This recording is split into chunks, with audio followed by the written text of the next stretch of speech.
జై శ్రీరామ్. అందరికీ నమస్కారం. లక్ష్మీదేవి ఐశ్వర్యానికి ఆదిదేవత. అయితే మన హిందూ ధర్మశాస్త్రాల ప్రకారం సంపదలకు దేవత అయిన లక్ష్మీదేవి విష్ణుమూర్తితో కొన్ని రహస్యాలను చెప్పింది. అవి మన వేదాల్లో వివరిస్తున్నాయి. లక్ష్మీదేవి ఎక్కడైతే కొలువై ఉంటుందో వాటిని లక్ష్మీ స్థానాలు అని అంటారు. కాబట్టి హిందువులు ప్రతి ఒక్కరూ ఖచ్చితంగా లక్ష్మీ స్థానాలను తెలుసుకొని లక్ష్మీదేవి అనుగ్రహాన్ని సులభంగా పొందండి. ముందుగా ఈ వీడియోకి ఒక లైక్ కొట్టి ప్రతి ఒక్కరూ జై శ్రీరామ్ అని కామెంట్ చేయండి. అలాగే మా ఛానల్ని సబ్స్క్రైబ్ చేసుకోండి.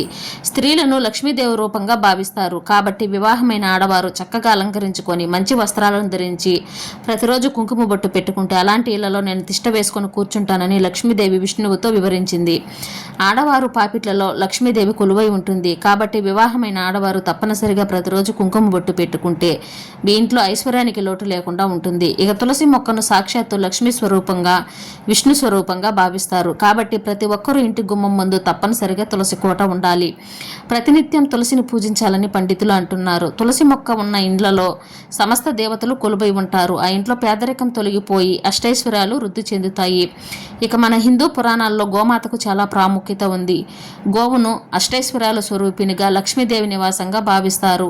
గోమాతలో 33 కోట్ల మంది దేవతలు నివసిస్తారు. గోవు పాలలో సరస్వతీదేవి, గోవు వెన్నలో లక్ష్మీదేవి, గోమూత్రంలో గంగాదేవి కొలువై ఉంటుంది అని నమ్మకం.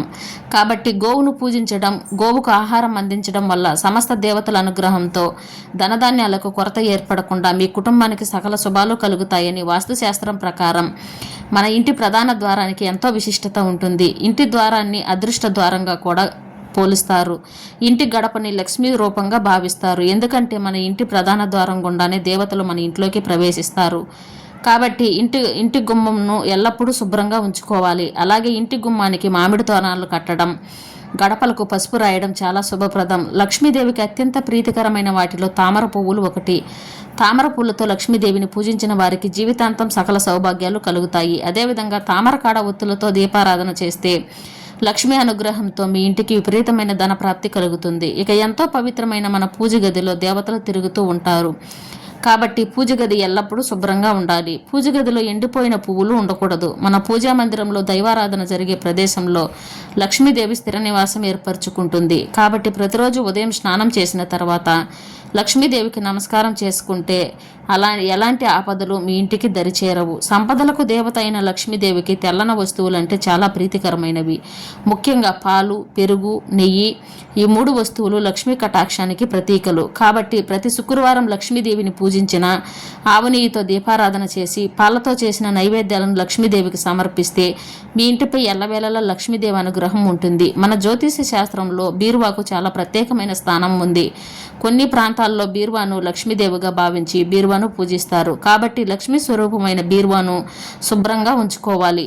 బీరువాకు పసుపు రాసి కుంకుమ బొట్లు పెట్టుకోవాలి. ముఖ్యంగా మీ బీరువా తలుపుల పైన ఒక చిన్న స్వస్తిక్ గుర్తును వేయండి. మీ బీరువాలో పుష్కలంగా డబ్బు ఉండాలంటే పూజించిన పసుపు కుంకుమలు అలాగే గోమతి చక్రాలను బీరువాలో పెట్టుకోండి. మీ ఇంటి ఆదాయం క్రమక్రమంగా వృద్ధి చెందుతుంది. విశేషమైన ధనలాభం కలుగుతుంది.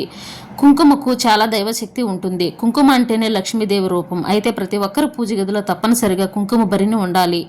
కుంకుమ భరిణిలో లక్ష్మీదేవి కొలువై ఉంటుంది. కాబట్టి ప్రతినిత్యం కుంకుమను ధరించడం వల్ల లక్ష్మీ కటాక్షం అలాగే సౌభాగ్యం లభిస్తుంది అని నమ్మకం.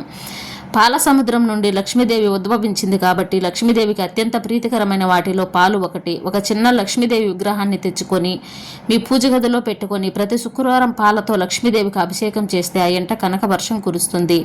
అలాంటి ఇళ్లలో లక్ష్మీదేవి నాట్యం చేస్తుంది. పచ్చకర్పూరానికి చాలా దైవశక్తి ఉంటుంది. ఒక పసుపు వస్త్రంలో పచ్చకర్పూరాన్ని మూటగట్టి ఆ కర్పూరం మూటను మీ పూజ గదిలో పెట్టుకొని ప్రతిరోజు ధూపం వేయండి.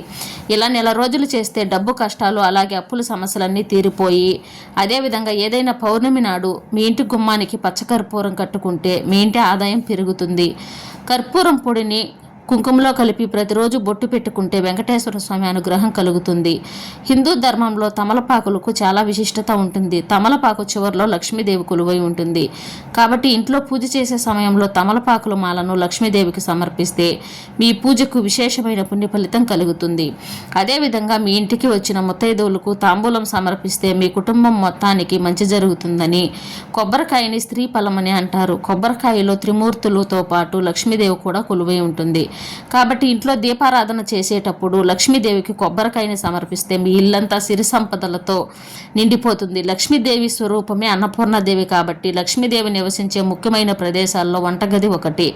వంటగదిని ఎల్లప్పుడూ శుభ్రంగా ఉంచుకోవాలి. ముఖ్యంగా రాత్రి సమయంలో వంటగదిలో ఎంగిలి పాత్రలు లేకుండా వంటగదిని శుభ్రంగా ఉంచుకుంటే మీ ఇంట్లో ఆహారానికి కొరత ఏర్పడకుండా ఆయురారోగ్యాలు అష్టైశ్వర్యాలు లక్ష్మీదేవికి ప్రసాదిస్తుంది. ఎండు ఖర్జూర పండ్లంటే లక్ష్మీదేవికి చాలా ప్రీతికరమైనవి కాబట్టి లక్ష్మీదేవిని పూజించే సమయంలో ఎండు ఖర్జూరాలను అమ్మవారికి నైవేద్యంగా సమర్పిస్తే మీ ఇంటి ఆర్థిక శ్రేయస్సు వృద్ధి చెందుతుంది. ఏ ఇంట్లో అయితే ఆడవారిని గౌరవిస్తారో ఆడపిల్లలను సంతోషంగా ఉంచుతారో అలాంటి ఇళ్లలో లక్ష్మీదేవి స్థిర నివాసం ఉంటుంది. లక్ష్మీ స్వరూపమైన ఆడపిల్లలను గౌరవిస్తేనే ఆ ఇంట్లో సుఖ సంతోషాలు ఎల్లప్పుడూ ఉంటాయి. ఆడపిల్లలు చిందులు వేయడం కాళ్ళు ఊపుతూ ఉండడం అసలు చేయకూడదు.